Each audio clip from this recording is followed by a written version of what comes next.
അസ്സലാമു അലൈക്കും everyone, welcome to Tasty views.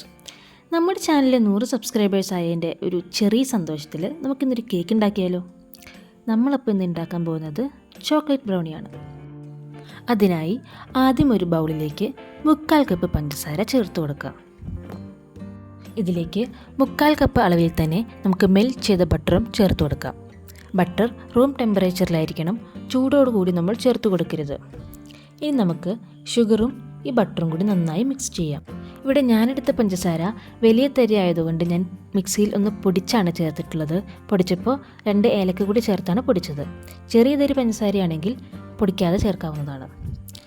ഈ ബട്ടറും ഷുഗറും നന്നായി കമ്പൈൻ ആയിക്കഴിഞ്ഞാൽ നമുക്കിതിലേക്ക് 4 മുട്ട ചേർത്ത് കൊടുക്കാം. 1/1 ആയി വേണം മുട്ടകൾ ചേർക്കാനായിട്ട്. ഓരോ മുട്ടയും ചേർത്ത ശേഷം നന്നായി ബാറ്ററുമായി മിക്സ് ചെയ്യുക. എഗ്സ് മിക്സ് ചെയ്യാനായിട്ട് നമ്മൾ സാധാരണ കേക്കിൽ യൂസ് ചെയ്യുന്ന പോലെ ബീറ്ററൊന്നും ഉപയോഗിക്കേണ്ട ആവശ്യമില്ല. ഇതുപോലൊരു വിസ്ക് വെച്ച് നന്നായി മിക്സ് ചെയ്ത് കൊടുത്താൽ മതി.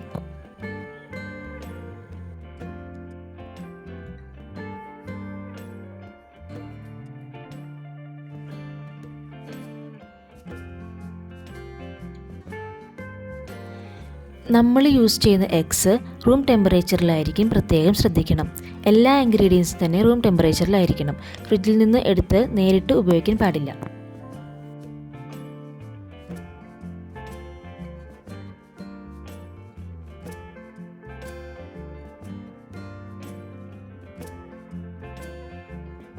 നമ്മുടെ ഷുഗർ ബട്ടർ മിക്സുമായി നമ്മൾ ആഡ് ചെയ്ത 4 എഗ്സ് നന്നായി കമ്പൈൻ ചെയ്യണം.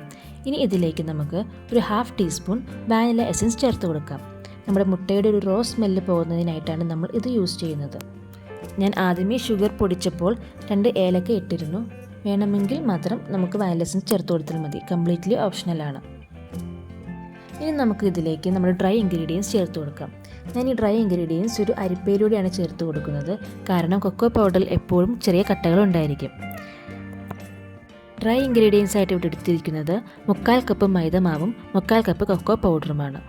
ടേസ്റ്റ് ബാലൻസ് ചെയ്യുന്നതിനായി ഒരു നുള്ള് ഉപ്പും കൂടി ചേർത്ത് നമുക്ക് അരിച്ച് നമ്മുടെ ബാറ്ററിലേക്ക് ഇട്ട് കൊടുക്കാം.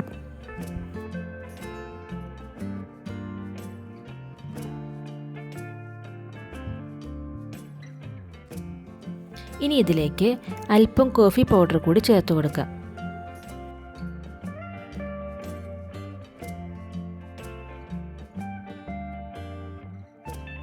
കോഫി പൗഡർ ചേർത്ത ശേഷം നമുക്ക് നമ്മുടെ ഡ്രൈ ഇൻഗ്രീഡിയൻസും വെറ്റ് ഇൻഗ്രീഡിയൻസും നന്നായി തന്നെ മിക്സ് ചെയ്ത് കൊടുക്കാം. ഞാനിവിടെ മിക്സ് ചെയ്യുന്നതിനായിട്ട് ഒരു വുഡൻ സ്പൂണാണ് എടുത്തിട്ടുള്ളത്.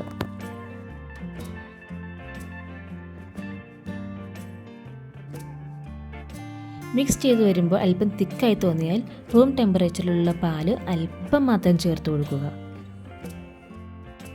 ബ്രൗണി ബാറ്ററിൻ്റെ കൺസിസ്റ്റൻസി എപ്പോഴും കേക്ക് ബാറ്ററിനേക്കാൾ അല്പം തിക്കായിരിക്കും. അതുകൊണ്ട് ഒരുപാട് ലൂസ് ആക്കി എടുക്കേണ്ട ആവശ്യമില്ല.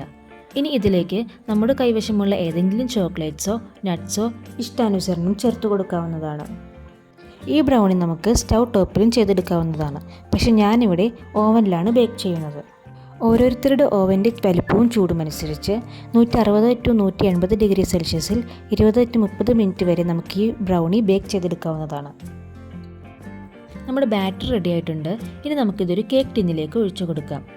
ബട്ടർ സ്പ്രെഡ് ചെയ്ത് മൈദമാവ് തട്ടി വെച്ചിരിക്കുന്ന കേക്ക് ടിന്നാണിത്. ഇതിലേക്ക് നമ്മുടെ ബാറ്റർ ചേർത്ത് കൊടുക്കാം. ഇനി ഈ ബാറ്റർ നമുക്ക് കേക്ക് ടിന്നിൽ ഒരു സ്പാറ്റുലയോ സ്പൂണോ ഉപയോഗിച്ച് സ്പ്രെഡ് ചെയ്ത് കൊടുക്കാം.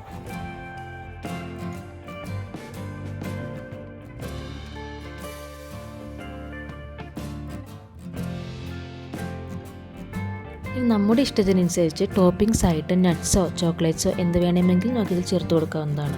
ഞാനിവിടെ അല്പം കാഷ്യൂ നട്ടാണ് യൂസ് ചെയ്യുന്നത്. ഇനി നമ്മുടെ കേക്ക് ടിൻ ബേക്ക് ചെയ്യുന്നതിനായി ഒരു ഓവനിലോട്ട് വെച്ച് കൊടുക്കുക. ഇത് 180 ഡിഗ്രി സെൽഷ്യസിൽ 10 മിനിറ്റ് പ്രീഹീറ്റ് ചെയ്ത ഓവനാണ്. ബേക്കിംഗ് ടൈം വ്യത്യാസപ്പെടുന്നതനുസരിച്ച് ഈ ബ്രൗണിയുടെ കൺസിസ്റ്റൻസിയിൽ വ്യത്യാസമുണ്ടാകും. ബേക്കിംഗ് ടൈം ഓവറായി പോയി കഴിഞ്ഞാൽ ഒരു കേക്ക് ടെക്സ്ചറിലുള്ള ബ്രൗണി ആയിരിക്കും നമുക്ക് കിട്ടുക. ഒരു 20 മിനിറ്റിന് ശേഷം പുറത്തെടുത്ത ബ്രൗണിയാണിത്. നമ്മുടെ ബ്രൗണി ഇവിടെ റെഡി ആയിട്ടുണ്ട്. ഞങ്ങളുടെ വീഡിയോ ഇഷ്ടപ്പെട്ടെങ്കിൽ ഞങ്ങളുടെ ചാനൽ സബ്സ്ക്രൈബ് ചെയ്യുക, ഞങ്ങളെ സപ്പോർട്ട് ചെയ്യുക. വീണ്ടും മറ്റൊരു വീഡിയോയുമായി കാണുന്നതുവരേക്കും താങ്ക് യു.